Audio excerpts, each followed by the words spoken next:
Hello, and welcome to the Wade Borth Podcast. I'm your host, Wade Borth, and in every episode, my goal is to get you to think differently about how money works and ultimately to empower you to take control of your money and your personal financing system. Hello, and welcome back to the Wade Borth Podcast. Today, we're going to continue our series on the book review of Nelson Nash's book, Becoming Your Own Banker, The Infinite Banking Concept. And like the previous chapters, Nicole Tate has agreed to join us to talk about the conversations around her perception and then her growth within the whole IBC concept. Again, welcome, Nicole, and thank you for taking your time to join us again today through this as we talk about these concepts that are laid out in Nelson's book. It's my pleasure. I love to have these conversations, and I learn something every time we have them.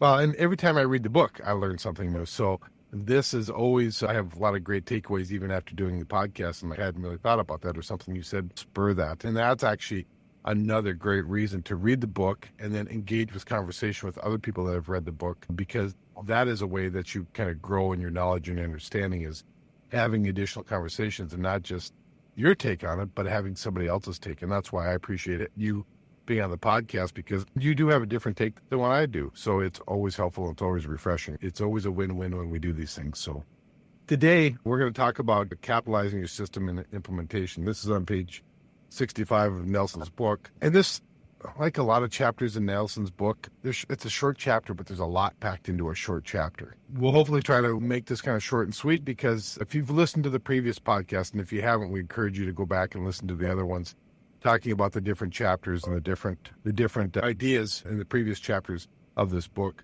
But if you haven't, go back and reread the book, or re-listen to the previous podcast, because each chapter brings its own lesson, its own understanding of different aspects of how we think. So in this short chapter, again, it's not even a full page. It's kind of crazy that we can have one chapter that's not even a full page. He talks about, how do I get started? And maybe you can speak to that a little bit, Nicole. When you first got going, you've said a couple of things to me as we talked over first thing you said that kind of sticks with me, that I share with a lot of people, is that you really didn't understand it and know it until you actually had your own policy.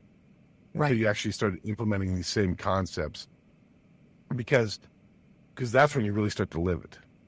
So maybe if you wouldn't mind just maybe expanding on that a little bit. When I read the book the first time, it made sense to me, and it sounded like a great idea. But without actually implementing this, doing it, making sure that I was overfunding a policy and then using that policy to take out a loan and understand how that worked, it was really hard for me to just walk through the process and understand it. It's one thing to read it and read about what somebody else is doing. It's another thing to do it yourself. Yeah. There's an old adage, and I was told this a long time ago when it came to working with the FINRA and SEC. One of a gentleman I knew really well, and he was a supervisor. What he said is, like, it's hard to describe what it's like to be chased by a bear until you've been chased by a bear. Yes, I would imagine. And what he was talking about was, what's it like to get audited by FINRA, but it applies to here as well. It's hard to describe the freedom and what we're trying to accomplish until you get into it and then experience it. And then, because we can read about it, we can talk about it, and it all looks good, but until you actually sit down and start doing it, then how do you pass that along? So sometimes it's hard to explain all the nuances. We can talk about the technical aspects of it, but it's like trying to explain the color of the sky to someone that's never seen before. How do you explain the color blue, right? So It is a bit about experiencing it, but it's also about having the ability to explain it to people. And if people get comfortable with the explanation, then they're going to want to experience it. And Nelson writes that really in the first paragraph. He says, everybody is already spending all financial resources on what they think is the best. There's got to be some honest introspection at this point, and the commitment to get out of financial prison must be a burning passion. So another one of my mentors years ago used to always say that people don't change unless they're in pain. People don't change unless they're in pain. So we have to kind of look and introspectively look and say, well, what kind of pain am I in? What's the financial pain that's burning? Gives me a burning desire to want to change. And so some people when I talk to, they don't realize that they're in a financial prison, because they're relying on everybody else. So the question is, what do they want to do? And it has to be their desire. It can't be yours or mine giving it to them. It has to be their desire to get out. because Yeah. Nelson wrote the book. Go ahead. I'm sorry. What was that? I was just going to say, I really do like this point that he makes right off the bat, saying just what you said. Everyone is already spending all their financial resources on what he thinks is best. Because that was exactly the first thing that came to me was, where am I going to get this money from? All my money's already accounted for. And Right. you really have to take a close look at, first of all, not where your money is going right now, but what do you want to do? What is the reason for you doing this? Yeah. And then you Why? get back into that with, where is my money going now? And how can I reorder my financial situation to benefit me long term instead of just constantly chasing what's happening today or what happened yesterday? Yeah, there's a real lesson to be had there. At least I believe people, when I first started doing this and I first was so excited to teach people, I would help them go out and find the dollars, find those areas where they can find some additional money. And what I found is that I was becoming more passionate and I had more desire to get them out of financial bondage than they did. And those never worked. That never works. The passion has to come from you, the individual, or from you, the client, or from you, the person that's in financial bondage. I can't want it more from you. And that's why Nelson, he wrote the book and he titled it Becoming Your Own Banker. It was never titled Wade Becoming Your Banker, Nicole Becoming Your Banker. It was Becoming Your Own Banker. Take control of your life. Think there is. So a lot of the people that I work with right now, there are some people that are putting whatever, you name the amount, whatever amount of money into savings every month. And they're like, oh, I can just redirect this. But there are a lot of people that I work with that are not really saving a lot of money, or maybe they're not saving any money. And their first question is, I don't know where I'm going to come up with this money. And so they're afraid to step forward because they're like, I don't already have money that I could just put into this, instead of looking back and going, okay, just like you said, I can help you, but you have to make that decision. Where can you come up with the money? And do you really want to come up with the money? Because if you're bringing in $5,000 a month and you're spending $5,000 a month, then you're the one that has to figure out, where am I reordering those numbers? Right. It's about priorities. What's important to you? And if you have the priorities to say, hey, I want to control, I mean, right in the next sentence, or right in the next paragraph, Nelson talks about you need a change in priorities in life, and recognizing that controlling the banking function is the most important thing that you can do in your financial world. So let me just reread that because I think it's so important. He makes the point, this is the change in priorities, because what's important to us, that's where a priority is, right? You're changing priorities in life and recognizing that controlling the banking function personally is the most important thing that can be done in your financial world. That is so huge because, again, everybody wants, I heard this said one time, everybody wants a lifetime plan that's done over a weekend, right? We want an easy button. Right. But if it was just that easy, then quite frankly, I think everybody would do it. It would have very little value because then somebody else can do it. And that's part of the problem too with just a modern financial planning world that both you and I have been a part of for a lot of years, is that somebody wants somebody else to be responsible. So they want to give you, if you're a financial planner, they want to give you the money and say, here, go take care of me. And then when things fall to pieces, then they want somebody to blame. At the end of the day, we have to look in the mirror and say, who's ultimately responsible for the money that I make and the checks that I write? And then if you can't say I am, if the person in the mirror, you'd look at the person in the mirror and say, that's the person that's ultimately responsible, then really the infinite banking concept is probably not for you, because it's ultimately about personal responsibility. The ultimate personal responsibility you have is to you and your family and to yourself to take control of that function, because that function will lead the banking function. If you control that banking function, that will lead to control of almost everything else in your life. But that's the first thing you got to get your arms around. You have to tame this tiger as quickly as you can and as much as you possibly can.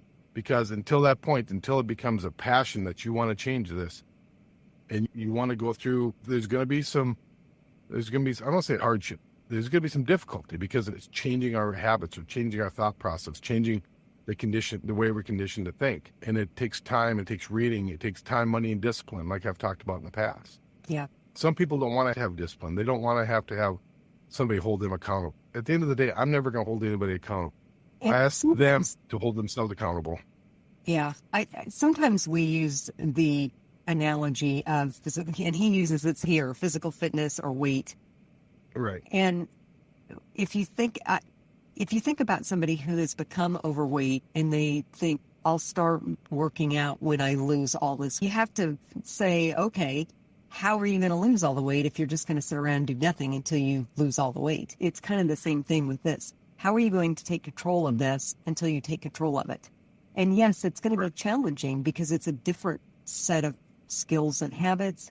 You have to be more aware, but you either cede that to somebody else or you take charge of it yourself. And I think what I wanted to say, and I don't think I actually said it earlier, was a lot of the people that I work with now, they don't think they have any money set aside. So they're average people who say, I'm spending all of my dollars already. Where am I going to get this? And so if somebody listening to that is that person going, well, that's great for somebody that has $2,000 or $3,000, $4,000 extra dollars a month or whatever that number is, but it's not great for me because I don't have any extra money. Maybe it is really greater for you because you don't have any extra money. And so now you just need to figure out where your money is going and take control of it. At the end of the day, I've yet to meet somebody that has extra money. Right. Right. And if they have extra money, I just don't know anybody has extra money. They have money maybe they haven't put to use yet, but do they really have extra money? No matter what your income is, do you have extra money? I don't know that I've met anybody really can honestly say they have extra money. But that's the way we think, right? So I got to wait until I have this windfall or I have these extra dollars set aside or I'm not using. Well, if it's really important to you, you'll find the dollars to make it happen.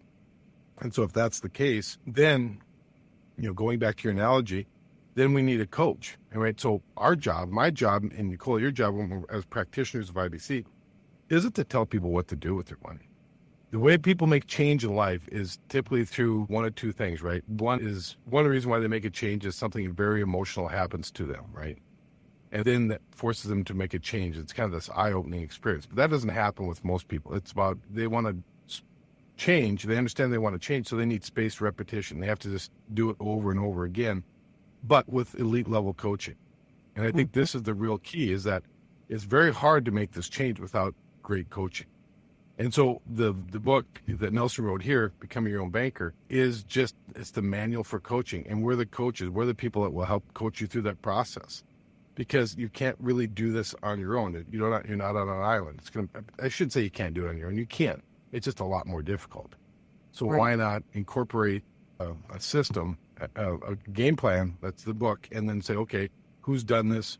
Who's worked with other people? What's successful? And then employ those people that have this coaching ability to take you through the rough times. And I think that's the real key, is that this is the manual. And now you have the manual along with some elite level coaching, which is you and I, Nicole, because we've been certified through the process and we've had years of experience working with clients through this process. And that is such a key, because at one time I used to not really buy into the elite level coaching until you actually have great coaching and you go, how did I survive without it? And so, again, it's funny that we accept that in the athletic world, that if you want to be an elite level athlete, you're going to have a coach. But in the rest of the world, we think that, yeah, we can do that on our own. I'll just Google it or I'll just figure it out myself. Right. Yep, exactly right. And sometimes it starts with elite level coaching, and then it just comes back to, Nelson made the comment in his book, to build a wealth club. Yeah, that's what he called it, right? But it's just having you and I have talked about this. I've talked about with a lot of my clients, is what can we do to put together a community of people around you that are like-minded? Because that's really what we're looking for, is like-minded people can have honest and open conversations about their doubts, their fears, their successes with doing this. And then say, hey, now if we understand what we're doing, then where are other places we can put our money? And when we see people get together, and when I say people, it could be 2, 3, 5. It doesn't have to be a huge number in your community, and you have coffee with them talking about different ideas, different strategies. Your thought process and mind will just expand to no end. And once it expands, it never goes back. That's the real beauty, is once your mind expands to a new idea, it's never going to go back. You're never going to unlearn something. Yeah. He also writes in here. You can unlearn something, but you can unknow something, right? You're never going to unknow something. Unexperienced something. And to that point about the wealth club that he talks about, he writes in here, no one elevates himself much above the environment in which he operates. Amen. Yeah, isn't that the truth? So powerful. Yeah. And that's why you want to surround yourself with people that are bigger thinkers than you are. You want to find, again, if you're going to develop this community of, and I say community, and the only reason I use community is because that's a number of people coming together for a common purpose, right? And so if we're doing that, we're putting together a community. Let's talk about some big ideas. Let's talk about the things, we can sit around and talk about the sports of the day or what happened on ESPN and things that really have no impact on our lives. Or we can get together and say, hey, what are you doing with extra dollars? You got some money in your policies and you understand the banking concept, but I'm looking for some ideas where I can put this money to work. Because Nelson talks about money has to, if you get together with 4 or 5 people and we're going to find some ideas where we can flow our money to, man, that's so much better than just being a one-man shop up. And everybody has a tendency, especially, again, if you're surrounding yourself with like-minded people, they're going to be like you. They're going to have the same values as you. They're going to have the same hopes and dreams as you for the most part. And so when you're looking for something to do with your dollars, these are people that you trust and that are like you, that are like-minded people that want to have success in the banking function or just success in the financial world versus everybody sitting on an island and having the scarcity mindset. And you can just see them sitting on an island hoarding their money, afraid everybody's going to take it, right? Versus opening up, say, where can we put this money to work? Because if you hold money, it's like sand. Eventually it will just leak away and you end up with nothing. Yeah.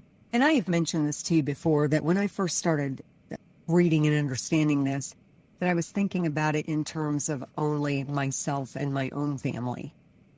And so how would I finance cars or whatever that is? It wasn't until I started exploring what this community was, you and I had some conversations about this, that I realized there are tons of opportunities out there. There are lots of people out there that are looking for ways to get funding for various things. And some of those appeal to me and some of those don't. And everybody's different. But I had no idea that sort of stuff was out there until I started exploring. And so for the and you started exploring. Yeah, I know. I remember those conversations, but you started exploring once you had reserves of dollars that you can start to explore with, right? Right. Yep. And all of these things are great. I mean, all ideas, there's a ton of great ideas out there, but none of them make any difference until you take action. And you can't take action until you have that reserve of money or reserve of dollars set aside and say, okay, now I've built this reserve, I've built my system, at least my first part of the system, and now what do I do to make it work? And to your point, that there was like a light switch that went on when you and I were talking about, hey, now we have money, and now I'm seeing all kinds of different ideas that we can possibly put it forth. And you made a great point, Nicole. You said some appealed to me and some didn't. You're not obligated to spend your money or use your money on all those different ideas. You pick and choose the one that's going to suit you the best. Right. And it's interesting that we are talking about this right now in June of 2022, when we're seeing changes in the economic environment. We're seeing a stock market environment go down. There's talk about house bubble and all of that stuff. And when some of that stuff comes to fruition, the people that have money to go in there and snap up assets of whatever type, whether it's real estate or stock or you name it, they're the ones that are going to come out on the other side doing well because they've been able to buy things with money that other people don't have access to, don't have. Yeah, exactly right. And so it's like the old adage, there's a couple of them. One says that when's the best time to plant a tree, right? 30 years ago, so you have the shade today. The next best time is today, right? And so it's the same thing. There were opportunities at 2008. I didn't have a big enough system to take advantage of some great opportunities that were out there because I started in 2007 and 2006, right? So it was one of those things where I wish I had started earlier. And I hear it 100 times a day if I hear it once, right? Oh, I wish I had started this earlier. I wish I had started earlier. Then start today. And that's the kind of the point Nelson makes right at the very last paragraph is just get started. It doesn't have to be perfect. Don't let perfect get in the way of getting started. Just get started. And then we'll have ability to make course corrections along the way. And we'll have ability to add new systems along the way. It's a lifelong process that isn't just a one-time event. It is a lifelong process. And getting started is the key. And then once you have that ability, I've used this example as when the stock market's crashed in the past, I've taken policy loans to go buy certain stocks, some dividend-paying stocks. And then when the price came up, I sold off enough to pay off my loan.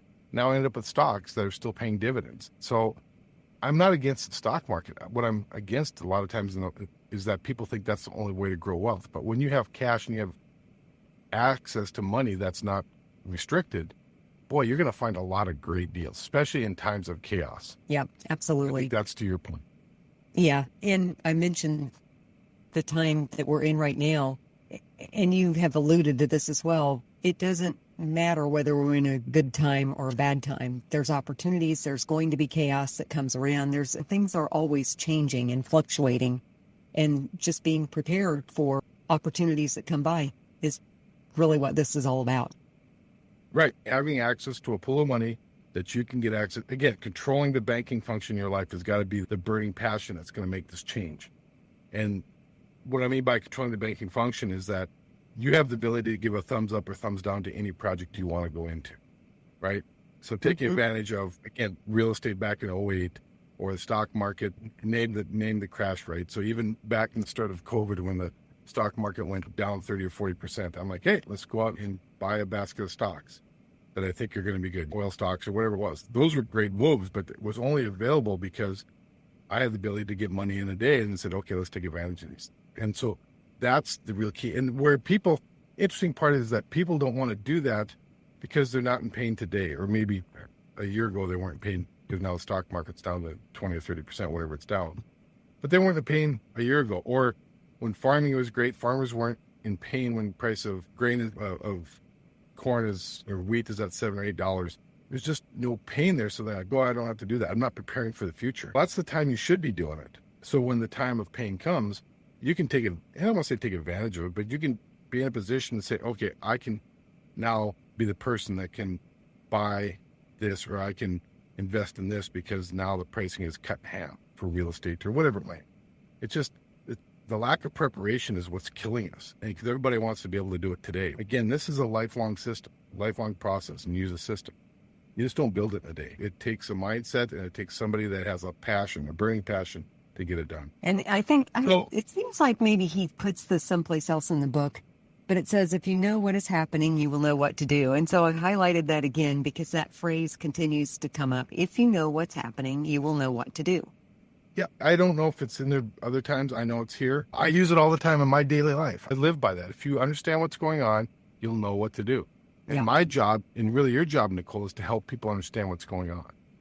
Our job is to educate people on what's going on. Open your eyes. And again, I'm not going to tell you all the ins and outs. It's your responsibility to do some research and some reading and some digging and some experimenting what you want to do. But we're here to help you kind of open your eyes and get you to understand what's really going on. And then you can make that decision of how far or how deep you want to go with this, right? That's the beauty of it, is I'm not here to tell you what to do, because then I would be a gatekeeper. And my sole purpose in life is never to be a gatekeeper to information. I'll open up information and I'll give you the ability to read it. And if you choose not to, hey, that's fine. But if you choose to read it and you're looking for some additional coaching to help you through the process, I'll be here to help you to do it as well. Because again, it's our job to help people understand what's going on, and then they'll know what to do. Provide people with enough information so they can make an informed decision. Where you see, at least in my previous world, in the securities world, I love the word securities, right there, what security is there? But in the securities world, that was never the case. It's like, just give them the least amount of information. Seemed like it was what the whole, I'm going to call the Wall Street market would do. Is like, do we know all the things that are going on in a mutual fund? I mean, they lump a mutual fund. You think about this for a second. Don't want to get down a tangent, but they take 50 or 100 stocks and they put them into one fund. And if you really know what's going on with each company, would you invest in that mutual fund? Probably not. They make it so complicated and so deep that they have quote unquote gatekeepers or money managers that are going to keep that information from you. And you're going to have to trust that gatekeeper that this is right for you, versus making it very transparent. Here's what the process is. Here's what you do. Here's where you warehouse your dollars. This is why. And then if you want to buy real estate, or if you want to buy a business, if you want to buy vending machines, whatever it is you think it is to grow wealth, then all we're trying to do is say, we're here to help you control the flow of capital in order to make that happen. It also dawned on me while you were talking about that you also have this middleman when you're buying mutual funds, actually middlemen or middle people. There's lots of them, lots of layers. And so your money isn't going from you to the companies that you're purchasing the stock of. It's going to a bunch of other people before it gets anywhere. And this idea of creating your own system, your money goes directly to the system. It comes directly out of it. There is no middleman. Right. You've cut out the middleman. You've put yourself in that position. Again, it goes back to the previous chapter we talked about, right? Knowing who the players are, knowing who the actors are, right?